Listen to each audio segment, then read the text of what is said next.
শোনেন, এক সময় তো আমরাও ভেবেছিলাম যে ওনার দাফন শ্রীলঙ্কে হয়ে গেছে। হ্যাঁ, তো দাফন তো হয় না, উনি তো আবার ফিরে আসছেন। তো আওয়ামী লীগ স্বমহিমায় আবার, আওয়ামী লীগ না, আওয়ামী লীগ নিজের আসার প্রয়োজন নাই। এই দেশের প্রয়োজনে আওয়ামী লীগকে দেশের মানুষ নিয়ে আসবে বাংলাদেশে। আপনি এতে কোনো ভুল নেই। আমি আজকের এই টক শোতে বলে গেলাম, আমি আওয়ামী লীগ করি না, আওয়ামী লীগের পক্ষ করি না, আওয়ামী লীগকে পছন্দ অপছন্দ কোনোটাই আমার মধ্যে নাই। আওয়ামী লীগ যেটা সত্যি কথা আমি সেটা বলছি, আওয়ামী লীগ বাংলাদেশের স্বমহিমায় ফিরবে। সুপ্রিয় দর্শক শ্রোতা, আমি নিজামুল বিপুল দেশবার্তা টকশো থেকে আপনাদের সবাইকে স্বাগত জানাচ্ছি। যে যেখান থেকে অনুষ্ঠান দেখছেন দেখবেন, সবার প্রতি শুভেচ্ছা এবং শুভকামনা। নিশ্চয়ই জানেন যে সমসাময়িক বিষয় নিয়ে আমরা কথা বলি প্রতিদিনই, এবং প্রতিদিন সন্ধ্যা 7টায় আপনাদের সামনে হাজির হই এই অনুষ্ঠান নিয়ে। এবং আজকে আমরা যে বিষয়গুলো নিয়ে কথা বলতে চাই, যেসব বিষয়ে আপনারা জানেন যে স্বরাষ্ট্রমন্ত্রী সালাউদ্দিন আহমেদ গতকালকে বলেছেন এক অনুষ্ঠানে, জুলাই সংক্রান্ত এক অনুষ্ঠানে বলেছেন, আওয়ামী লীগের রাজনীতি বাংলাদেশে নির্মূল হয়ে গেছে, শেষ হয়ে গেছে, এবং আওয়ামী লীগের দাফন হয়ে গেছে দিল্লিতে। এই নিয়ে আমরা কথা বলার চেষ্টা করব। যুক্তরাষ্ট্রের 250তম প্রতিষ্ঠা বার্ষিকী বা জন্মবার্ষিকী উপলক্ষে বাংলাদেশে অনুষ্ঠান হয়েছে এই প্রথম। জাতীয় সংসদের সামনে দক্ষিণ প্লাজায় এই অনুষ্ঠান হলো, যেখানে যুক্তরাষ্ট্রের ঢাকাস্থ কূটনীতিক যিনি মিস্টার ব্র্যান্ড ক্রিস্টেনসন, তিনি ছিলেন জামাতের আমির বক্তব্য রেখেছেন, ডেপুটি স্পিকার বক্তব্য রেখেছেন। অনেকে বলছেন যে অনেকটা এইরকম বলছেন, ভাইসরয় বক্তব্য রাখছেন। আর ভাইসরয় যুক্তরাষ্ট্রকে প্রতিষ্ঠা উপলক্ষে বাংলাদেশ এই অনুষ্ঠান আয়োজন করলো।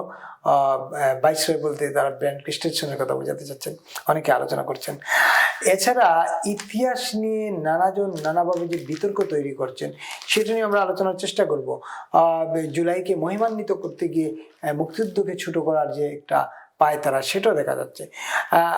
আজকে আমাদের আলোচক হচ্ছেন জনাব প্রকৌশলী ইকবাল হোসেন তাপস, প্রেসিডিয়াম সদস্য, জাতীয় পার্টি। আপনাকে স্বাগতম দেশবার্তা টকশোতে। তাপস ভাই, এই যে শুরুটা করতে চাই, গতকালকে নিশ্চয়ই আপনি স্বরাষ্ট্রমন্ত্রীর বক্তব্য শুনেছেন। একই মঞ্চে প্রধানমন্ত্রীও ছিলেন। প্রধানমন্ত্রী তার বক্তব্য বলেছেন যে আমরা ঐক্যবদ্ধ বাংলাদেশ গড়তে চাই, ঐক্যমতের বাংলাদেশ গড়তে চাই, প্রতিশোধ নিতে চাই না। কিন্তু তার স্বরাষ্ট্রমন্ত্রী যে বক্তব্য রাখলেন, তা থেকে মনে হচ্ছে যে আসলে ঐক্যবদ্ধ বাংলাদেশের দিকে বাংলাদেশ আগাচ্ছে।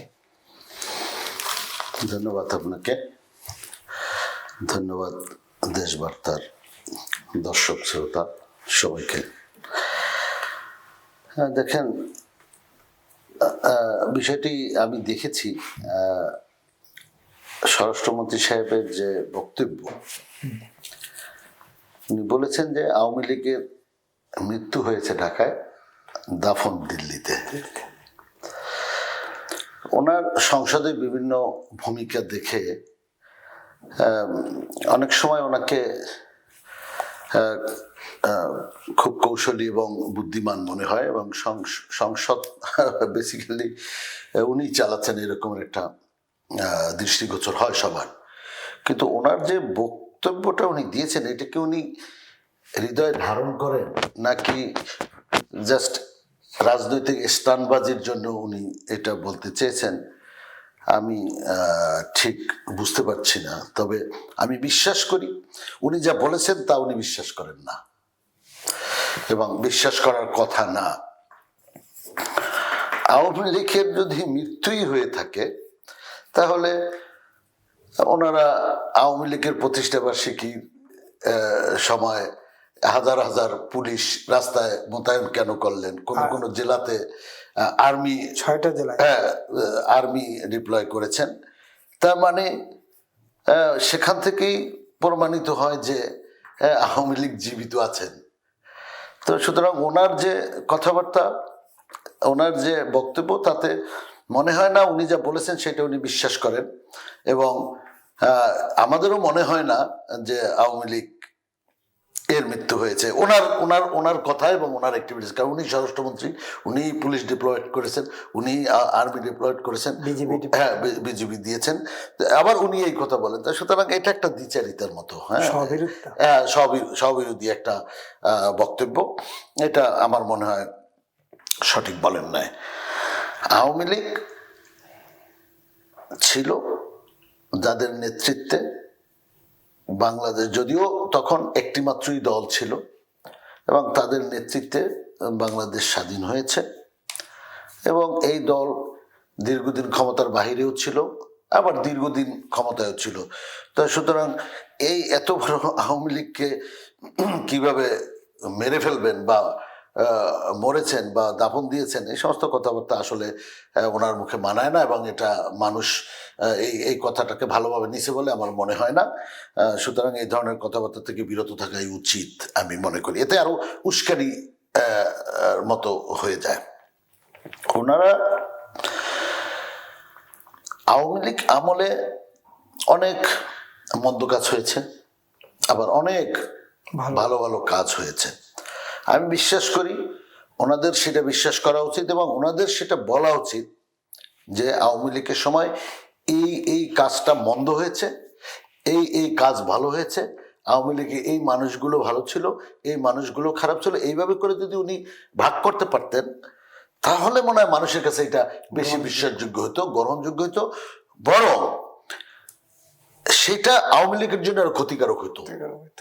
সুতরাং ওনারাই কিন্তু আওয়ামী লীগের, আজকে যে আওয়ামী লীগের যে জনপ্রিয়তা, অর্থাৎ জুলাই আন্দোলনের পরে আওয়ামী লীগ যখন ক্ষমতার থেকে অপসারিত হলো বা ক্ষমতা ছেড়ে দিল, এরপরে যে আওয়ামী লীগের জনপ্রিয়তা ছিল সেটা দিন দিন দিন দিন বেড়েছে, শুধুমাত্র এই জুলাই অভ্যুত্থানকারী যেসব জঙ্গিরা ছিল বা যেসব মানুষ এটার সাথে জড়িত ছিল তাদের কার্যকলাপের মাধ্যমে। এই দেশটা দেখেন, 1971 সালে দেশ স্বাধীন হওয়ার তো বিভিন্ন কারণ আছে। পাকিস্তান সরকার আমাদের প্রতি দারুণ বৈষম্য করেছিল, শোষণ করেছিল, বৈষম্য করেছিল। অর্থাৎ এখান থেকে অর্জিত সম্পদ সব করাচিতে নিয়ে সেখানকার ডেভেলপমেন্টে তারা এটা ব্যবহার করেছে। বড় বড় পদে সব সময় পাকিস্তানের যারা কর্মকর্তাদেরকে বসানো হয়েছিল। সুতরাং বাংলাদেশের মানুষের ভিতরে একটি ক্ষোভ তৈরি হয়েছে, এই পূর্ব পাকিস্তানের মানুষের মধ্যে একটা দারুণ ক্ষোভের সৃষ্টি হয়েছে। সেখান থেকে বঙ্গবন্ধুর নেতৃত্বে এবং তার সহযোগী যারা ছিল সবার নেতৃত্বে দেশে একটি যুদ্ধ হয় এবং দেশটি স্বাধীন হয়। স্বাধীনতার পরে আজ পর্যন্ত 54-55 বছর আজ পর্যন্ত আমি এটা বলবো না যে আওয়ামী লীগ খুব ভালো ভূমিকা রাখতে পেরেছে। সেখানে আওয়ামী লীগের ভুল ত্রুটি ছিল। আওয়ামী লীগের ভুল ত্রুটি কি? আওয়ামী লীগ না বলে আমাদের ভুল ত্রুটি ছিল, অর্থাৎ বাংলাদেশের মানুষ নিয়েই তো আওয়ামী লীগ ছিল। সুতরাং ভুল ত্রুটি যেটা করেছে আমরাই করেছি, অর্থাৎ আওয়ামী লীগের সহযোগী যারা ছিল, আওয়ামী লীগের সমর্থক যারা ছিল, আওয়ামী লীগের কর্মকর্তা কর্মচারী যারা ছিল, মন্ত্রী এমপি ছাড়া তাদের মধ্যে একটা অংশ দুর্নীতির সাথে জড়িয়ে গিয়েছিল, যার ফল আওয়ামী লীগকে পেতে হয়েছে বঙ্গবন্ধুকে, তার পরিবারকে, সপরিবারে। আমি মনে করব যে এটা একটা ব্যর্থতাই। আমাকে যদি কেউ অপমানিত করে বা আমাকে যদি কেউ হত্যা করে, আমি বলবো যে সেটার জন্য আমার একটা দায় আছে। আমি কেন নিজেকে আমি বাঁচাতে পারিনি।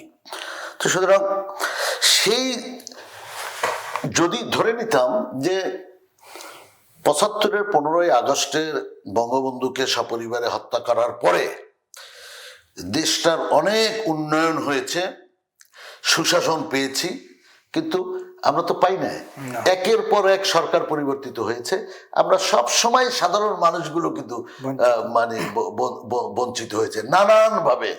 সেটা ব্যবসা বাণিজ্য, ইন্ডাস্ট্রি, রাজনীতি, সকল জায়গায় কিন্তু আমরা প্রতারিত হয়েছি, এবং আমরা প্রতিটা সরকারের আমলেই আমরা কিন্তু সেখানে নানানভাবে প্রতারিত হয়েছি এবং আমরা নানানভাবে ক্ষতিগ্রস্ত হয়েছে দেশ এবং টোটাল জাতি। এখন দেখেন 75 গেল, 79 গেল, জিয়াউর রহমান বিদায় হইলেন, এরশাদ সাহেব আসলেন, মাঝখানে আরো নানান ঘটনা, শেষে আবার আওয়ামী লীগে আসলেন। আওয়ামী লীগ বিএনপির পরের কথা বলছি। আওয়ামী লীগ একটা লম্বা সময় এই দেশে শাসন করেছে। আওয়ামী লীগের সময় যে কোনো ভালো কাজ হয়নি এটা যদি কেউ বলে সেটা অন্যায় করা হবে। আওয়ামী লীগের সময় ভালো কাজ হয়েছে, আবার আওয়ামী লীগের সময় অনেক খারাপ কাজও হয়েছে, সেটাও নিন্দা করি, কিন্তু ভালো কাজগুলোকে তো সাধুবাদ জানাইতে হবে। আচ্ছা, এখন ধরলাম আমি আওয়ামী লীগের ভুলের কারণে আবারও আওয়ামী লীগ ক্ষমতার থেকে বিতাড়িত হয়ে গেছে। তারপরে যারা আসলেন এই সময়টায় তো এই বাস্তবতায় আমরা এখন সবাই মগজে আছে এই জিনিসটা, সবাই আমরা দেখছি দৃশ্যমান অবস্থায়। এই সময় যেসব ছেলেরা আন্দোলনে জড়িয়েছিল, আমি বলবো এই দেশের ইয়াং জেনারেশন, প্রথমত এটা তো সৃষ্টি হয়েছিল কোঠা আন্দোলনের বিরুদ্ধে, এবং বেসরকারি বিশ্ববিদ্যালয়ের ছাত্ররাই কিন্তু একটা বিরাট ভূমিকা নিয়েছিল। সেখান থেকে তখন অনেক মানুষই চিন্তা করেছিল যে 71-এ যখন যুদ্ধ হয়েছিল তখন কিন্তু ইয়াং জেনারেশন ছাত্ররা ঝাঁপিয়ে পড়েছিল, দেশটাকে স্বাধীন করেছিল। হ্যাঁ, ধরে নিলাম যে সেটা সঠিকভাবে ওই 71 পরবর্তী একেবারে 2024 পর্যন্ত ভালো কিছু হয়ই নাই ধরে নিলাম। তা আমরা তখন চিন্তা করলাম, বা সাধারণ মানুষ এটা আশা বেঁধেছিল যে হ্যাঁ ঠিক আছে, এদেশের রাজনীতি ছিল নোংরা, এদেশের রাজনীতি ছিল ভুল এবং দুর্নীতিতে ভরা। এখন এই যে নিউ জেনারেশন তারা রাস্তায় নেমেছে, তারা দেশটাকে মানে একটা ভালো জায়গায় নিয়ে আসবে। কিন্তু অত্যন্ত দুঃখের বিষয়, পরিতাপের বিষয়, সর্বকালের সবচেয়ে একটা খারাপ জেনারেশন এইবার যারা মানে আন্দোলন, আমি জেনারেশনকে খারাপ বলার ঠিক হবে না, একটা ভালো জেনারেশন ছিল, সেখান থেকে একটা অংশ, একেবারে জঘন্য একটা অংশ, সেই অংশটা জুলাই আন্দোলনের নাম দিয়ে তারা এই সাধারণ যে ছাত্রছাত্রী আছে তাদেরকে একটা প্রতারিত তারা করলো। এবং তাদের যে প্রতারণার যে হিসাব এখন যেভাবে বের হয়েছে, মানুষ আর কিছুদিন পরে এটা মানুষের সামনে আরো মানে ওপেন হয়ে যাবে। এখন কিন্তু মানুষ বুঝতে পেরেছে যে এই আন্দোলনের সাথে যে গুটি কয়েকটা ছেলে যাদের নাম সবাই জানে, এখন উচ্চারিত হয়, কালাসার, ধলাসার, নানান নামে মানুষ বলে, এই ছেলেগুলো এতটাই করাপ্টেড ছিল, অর্থাৎ গত 54 বছরের কারাপশন থেকে তারা যে জ্ঞানটা অর্জন করেছে সেটা টোটালি এই সময়টায় তারা ঢেলে দিয়েছে। একেবারেই মানে মানুষকে হতাশ করেছে, সাধারণ ছেলেমেয়েদের হতাশ করেছে, যে কারণে আজকে সেই সাধারণ ছেলেরা যারা ওদের সাথেই আন্দোলনে রাস্তায় নেমেছিল, তারা তাদের ভুল বুঝতে পেরে আজকে তারা তাদের বিরুদ্ধে দাঁড়িয়েছে। আমার মনে হয় এই ছেলেগুলো আর কিছুদিন পর বাংলাদেশের মাটিতে থাকতে পারবে কিনা আমার আমার আমার ভাবতে শিহরণ হয়। এদের পরিবার, এদের জন্য তাদের যারও কিছু সাঙ্গভঙ্গ এবং তাদের পরিবারের যে কি অবস্থা হবে সেটা তারা এখনো উপলব্ধি করতে পারছে বলে মনে হয় না। তবে তাদের ইদানিংকালের মুভমেন্ট, চেহারা, কথাবার্তা, আচরণ দেখে মনে হচ্ছে তাদেরকে একটা দুশ্চিন্তায় তারা পড়ে গেছে এবং দুশ্চিন্তার ছাপ তাদের পড়ে গেছে। আমি মনে করি এখনো সময় আছে, তারা জাতির কাছে ক্ষমা চেয়ে তাদের সহজ সরল পথে তাদের ফিরে আসা উচিত। এই যে মনে করেন আপনি ফিরে আসা উচিত, ক্ষমা চেয়ে, জাতি কি তাদেরকে ক্ষমা করবে? এটা একটা বড় প্রশ্ন। সেটা জাতির কাছে ছেড়ে, তারপরে দেশ ছেড়ে যে তারা যাবে, দেশের বাইরে গিয়ে কোথাও কি তারা আসলে স্বাভাবিক জীবনযাপন করতে পারবে? এখন আমি জানি না তারা কোথায় যাবে বা কোথায় তাদের অনেক মিত্র ইদানিংকালে শোনেন ইদানিংকালে অনেক মিত্র তাদের পাশে দেখা যায়।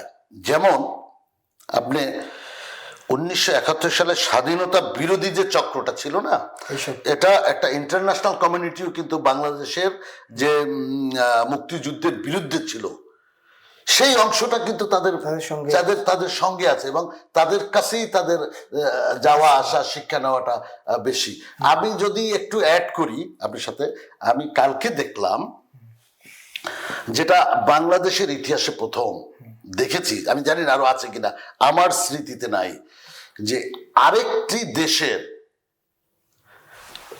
প্রতিষ্ঠা, স্বাধীনতা 250তম স্বাধীনতা দিবস, সেটা খোদ সংসদে চত্বরে পালিত হয়েছে। এই ধরনের নজির আছে কিনা আমি জানি না।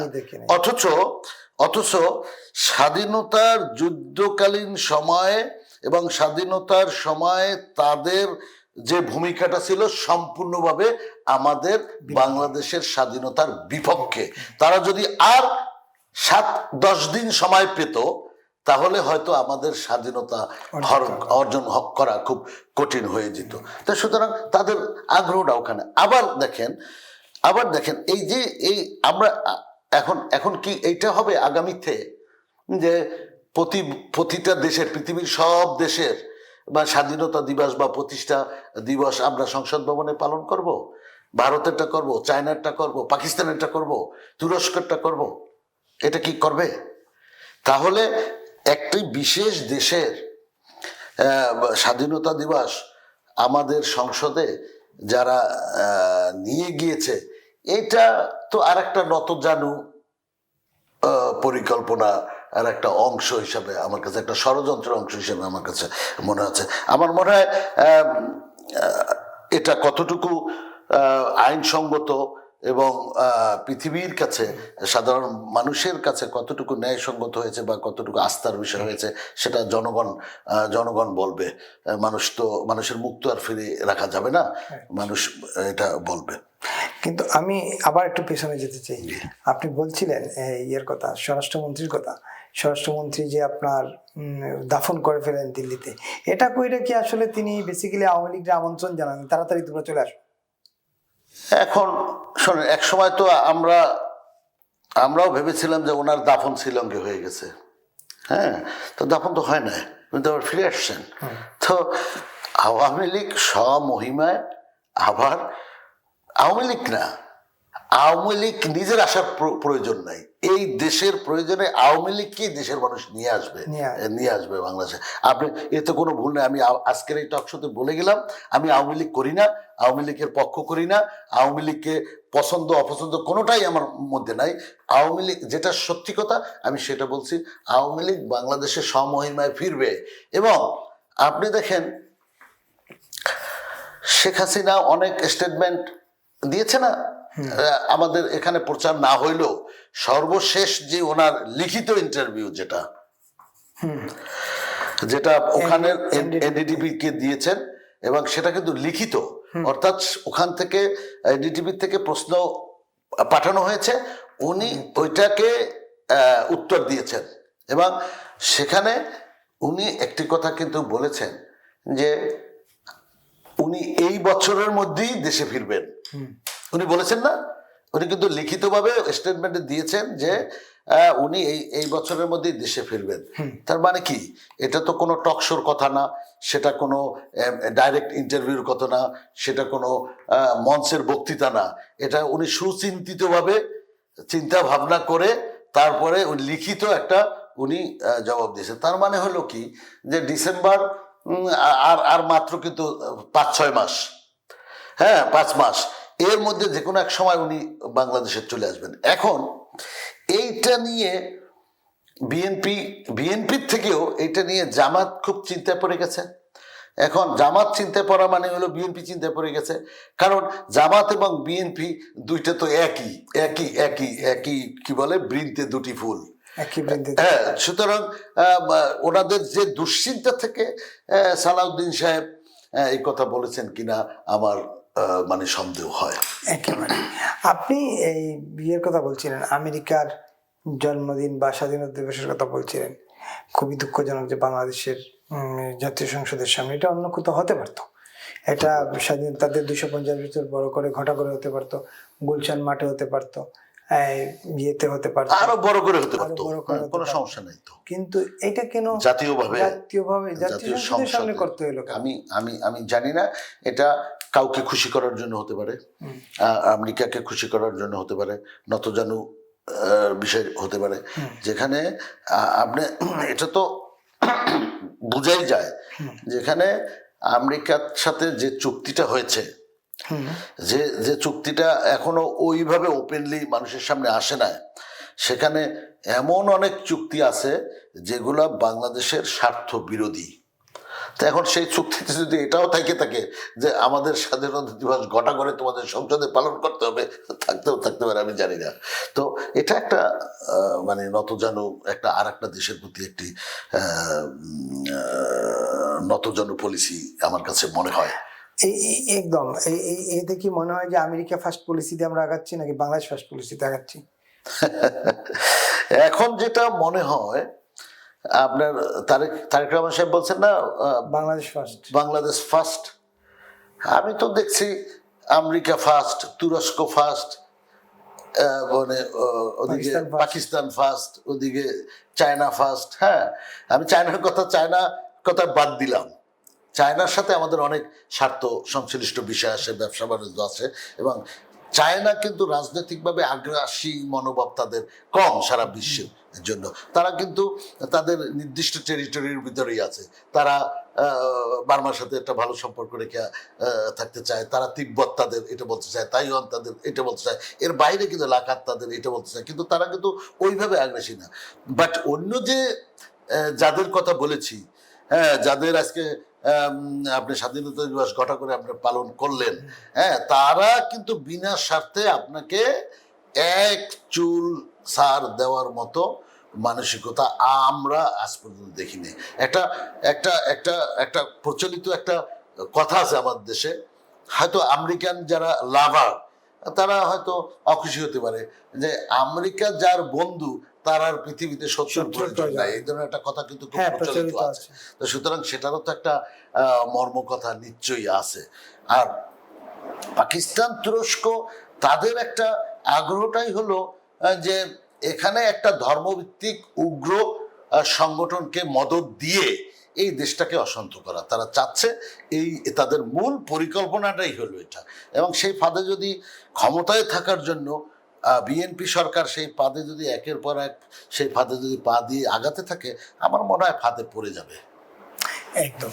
আরেকটা বিষয় আমরা আলোচনা করতে চাই, সেটা হচ্ছে যে আপনি নিশ্চয়ই জানেন যে আইন শৃঙ্খলা পরিস্থিতি বিষয়টা, তো একটা বিষয় আমরা আলোচনা করছিলাম যে ওকে, আইন শৃঙ্খলা পরিস্থিতি বিষয়টা তো আপনি অবগত আছেনই। এর আগে আমরা আলাপ করেছিলাম যে অহরহ লাশ পাওয়া যাচ্ছে, পাওয়া যাচ্ছে, পুলিশ বেপরোয়া, বিরোধী শক্তিকে দমনের জন্য বিএনপির মাঠ পর্যায়ের নেতাকর্মীরা বাড়ি বাড়ি গিয়ে তল্লাশি করছেন। এরই মধ্যে জুলাইকে ঘিরে অভিনেত্রী এবং বিভিন্ন ক্ষেত্রে প্রতিষ্ঠিত ব্যক্তিদেরকে হুমকি দেওয়া হচ্ছে। তারা নাকি জুলাইকে অপমান করেছেন, জিডি করছেন। কেউ তো যে সাবেক লেখক হুমায়ুন আহমেদের স্ত্রী অভিনেত্রী শাওনকেও হুমকি দিচ্ছেন, নানাভাবে হুমকি দেওয়া হচ্ছে, মামলা হচ্ছে। এটা জানার পরও প্রশাসন কোনো পদক্ষেপ নিচ্ছে না। দেখেন, আমি এর আগেও একটা টকশোতে বলেছিলাম যে যেই অংশটা জুলাইকে নিজস্ব সম্পদ হিসাবে ব্যবহার করে একটি অশান্ত পরিবেশ বাংলাদেশে, অর্থাৎ জুলাইয়ের যে মূল যে বিষয়টা সেই জায়গার থেকে সরে তারা যে এই জুলাইকে ব্যবহার করে দেশের রাষ্ট্র ক্ষমতায় যাওয়ার যে একটা স্বপ্ন তারা দেখেছিল, সেই জায়গা থেকে তো তারা তাদের কামিয়াবি হয় নাই। আচ্ছা, যখন হয় নাই তখন তারা অন্তত এইটা নিয়ে বিএনপির সরকারকে একটা জিম্মি করার একটা মানে রাস্তা তারা হেঁটেছেন। অর্থাৎ বিএনপি একটা স্পষ্টভাবে আমাদের কাছে মনে হচ্ছে যে বিএনপি এই গোষ্ঠীর কাছে খত দিয়ে, এই গোষ্ঠীর নেতৃত্ব যারা দিচ্ছেন, এই গোষ্ঠীটা কারা? এই গোষ্ঠীটা তো আসলে জামায়াত ইসলাম, জুলাই আন্দোলন বা এই যে যারা এনসিপি বলেন, এবিপি বলেন, এগুলো তো জামাতেরই একটা অংশ। তো সুতরাং জামাতের কাছে খত দিয়ে এই সরকারকে এখানে আসতে হয়েছে। তো সুতরাং এই সরকার তাদের বিরুদ্ধে ব্যবস্থা নিবে এটা আপনি আশা করতে পারেন না, এটা আমরা আশা করি না। সামগ্রিকভাবে নানা বিচ্ছিন্নভাবে কিছু করানো তো না উচিত দৃষ্টান্তের জন্য। এই যেমন ধরেন রাজশাহী বিশ্ববিদ্যালয়ের একটা ছেলে আছে, কি নাম ওর ভুলে যায়, কি জানি, আমার নাম চুলালা। হ্যাঁ, চুলালা। ও দেখলাম ফেসবুকে স্ট্যাটাস দিছে, এবং কালকে শাহবাগেও সে ব্যানারটা নিয়ে জুতা নিক্ষেপ করছে আর বলছে শাওনকে গ্রেফতার করতে হবে, অমুককে গ্রেফতার করতে হবে, ওদের বিরুদ্ধে জিডি হয়েছে। তো মত প্রকাশের স্বাধীনতাকে কি বলা হয়েছিল তো সর্বোচ্চ স্বাধীনতা দেওয়া হবে। আপনি যদি দেখেন এই জুলাই আন্দোলনের সম্মুখ সারির যে কয়েকজন পাঁচ সাতজন যাদেরকে যদি আপনি দেখেন, এদের অবস্থাটা এখন এমন হয়ে গেছে ওই যে আশ্বিন মাসের কুকুরের মতো হয়ে গেছে। Right. কথা হচ্ছে এখন তারা মানে পাগল হয়ে গেছে, তারা বুঝতে পারছে যে তাদের মানে সময় ঘনিয়ে আসছে, সুতরাং এখন তারা পাগলা কুত্তার মতো একটা আচরণ করছে। এদের ভ্যাকসিনটা যে কেন সরকার দিচ্ছে না, সময় মতো দিয়ে দিবে। হ্যাঁ, আমি বিশ্বাস করি সময় মতো দিয়ে দিবে। তারা যদি মনে করে যে এই ঘেউ ঘেউ করে মানে এই সমস্ত মানুষকে অসম্মানিত করে, মানুষকে এই জুলাই অস্ত্র দিয়ে আরো তারা আক্রমণ করবে এবং সেখানে ভালো ফল পাবে, এটা আশা করা যায় না। সরকার হয়তো একটু সময় নিচ্ছে, অথবা কৌশলগতভাবে সরকার ক্ষমতায় থাকার চেষ্টা করছে, বা ইমিডিয়েট কোনো আন্দোলন সরকার হয়তো মোকাবেলা করতে চাচ্ছে না, বা সরকার প্রতিরোধ করতে চাচ্ছে না। সরকার যদি চায় এদেরকে দমন করা, এটা কোনো সরকারের জন্য কোনো বিষয়ই না। সরকার চাইলেই এগুলো দমন হয়ে যাবে এবং এদের পাত্তাও খুঁজে পাবেন না। আমি তো বললাম, এদের বাপ দাদার কোনো অস্তিত্ব খুঁজে পাবেন না। সামনের দিন হলো আইদার এই দেশে মৌলবাদের উত্থান হবে, আর মৌলবাদ নিশ্চিহ্ন হয়ে যাবে বাংলাদেশ থেকে। এর বিকল্প নাই। বাংলাদেশ ফার্স্ট, বিএনপি বলেছে না, যদি বাংলাদেশ ফার্স্ট হয় তাহলে এদেরকে নিশ্চিহ্ন করতেই হবে এবং তারা অটোমেটিকলি নিশ্চিহ্ন হয়ে যাবে। তাদের চেহারা সুরত, তাদের অ্যাক্টিভিটিস দেখেন। ইরানের সর্বোচ্চ নেতা আয়াতুল্লাহ খমেনির যে শেষকৃত্য অনুষ্ঠানে তারা একটি গ্রুপ গিয়েছে। কে গিয়েছে? আমি দুইটাকে চিনি। একটা হলো এমপি কি যেন নাম, হানজালা না, আফগানি টুপি পরে করে, তার চেহারা সুরাতে বাংলাদেশের কোনো গন্ধ নাই। হ্যাঁ, আমি কোনো পোশাককে আমি খারাপ বলছি না, কিন্তু আপনি যখন বাঙালি, আপনি দেখবেন জাপানিজরা যখন কোনো রাষ্ট্রীয় প্রোগ্রাম বা কোনো তাদের দেশাত্মবোধ বা কোনো, যেমন ফুটবল গ্যালারিতে আপনি দেখবেন যে জাপানিজরা যখন ওখানে ফুটবল গ্যালারিতে বিশ্বকাপে দেখলাম তাদের সেই নিহম্মারু যেটা ফ্ল্যাগ, হ্যাঁ, সেটা মাথায়, হ্যাঁ, তাদের সেই ট্র্যাডিশনাল কাপড় এগুলো পরে তারা ঘুরতেছেন। আর এই ব্যাটা যে সংসদে আসে যে পোশাক পরিষদ পরে, সেটা সুন্নতের কথা বলে, আরবে ওই সময় হযরত মুহাম্মদ সাল্লাল্লাহু আলাইহি সাল্লাম এই পোশাক পরে ঘুরছেন, এই গরমের দেশে এই পোশাক পরে ঘুরছে। এখন এটা একটা আফগানি পোশাক, এটা একটা জঙ্গি পোশাকের মতোই মানুষের কাছে প্রতিমান। আমি বলছি না ওনাকে জঙ্গি, উনি হয়তো ভালো মানুষ হতে পারে, কিন্তু আচার আচরণে দেখেন আরেকটি দেশের রাষ্ট্রীয় মানে সর্বোচ্চ নেতার জানাজায় গেছেন, হ্যাঁ, উনি এই ধরনের একটা পোশাক পরেছে। আরেকটা ছেলে যেটা সবসময় রাস্তাঘাটে ঘেউ ঘেউ করে, একটা নিম্ন শ্রেণীর একটা মানে ছেলে, সেই ছেলেটা ওনাদের সাথে মানে ওখানে গেছে। এতে জাতি কি আশা করতে পারে এদের কাছ থেকে? এবং সেখানে গিয়ে তারা ঘন ঘন ওই যে কি বলে, খালি কতক্ষণ পরপরই মানে ছাড়তেছে, ফেসবুকে দেখি পোস্ট ছাড়তেছে। কি জন্য ওখানে গিয়েছো? কি প্রমাণ করতে চাচ্ছ? কি দেখাচ্ছ? ওখানে তো আমাদের দেশের পক্ষ থেকে স্পিকার সাহেব তো ওখানে গিয়েছেন দেশের প্রতিনিধিত্ব করার জন্য, উনি তো ওখানে গিয়েছেন বাস, যে আমাদের দেশের একজন, আমাদের দেশের স্পিকার ওখানে জানাজায় শরিক হয়েছেন বা দোয়া মাহফিলে শরিক হয়েছেন। তো সুতরাং তোমরা এগুলো দিয়ে কি দেখাতে চাচ্ছ আমরা বুঝি না। সেখানে গিয়ে আবার সাইড লাইনে বসে দেখলাম আফগান মন্ত্রীর সাথে তারা বসে মিটিং এর মতো দেখাচ্ছে, তারপরে ভারতের একজন সাবেক মন্ত্রীর সাথে বসে মানে ছবি তুলে সেগুলো দিয়ে নিজেকে বড় করার চেষ্টা করছে। বড় হইতে হলে কাজ করে বড় হইতে হবে।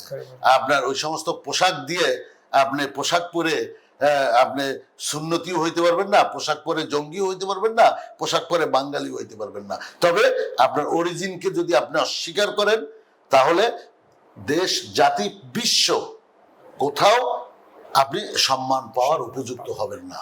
একেবারে অসংখ্য ধন্যবাদ প্রকৌশল ইকবাল হোসেন তাপস তাহলে আপনাকে অসংখ্য ধন্যবাদ। এতক্ষণ যারা দেখছিলেন দেখবেন, সবার প্রতি অনুরোধ দেশবার্তা ফেসবুক পেজটি ফলো দেবেন এবং ইউটিউব চ্যানেল সাবস্ক্রাইব করে আমাদের সঙ্গে থাকবেন। শুভ সন্ধ্যা।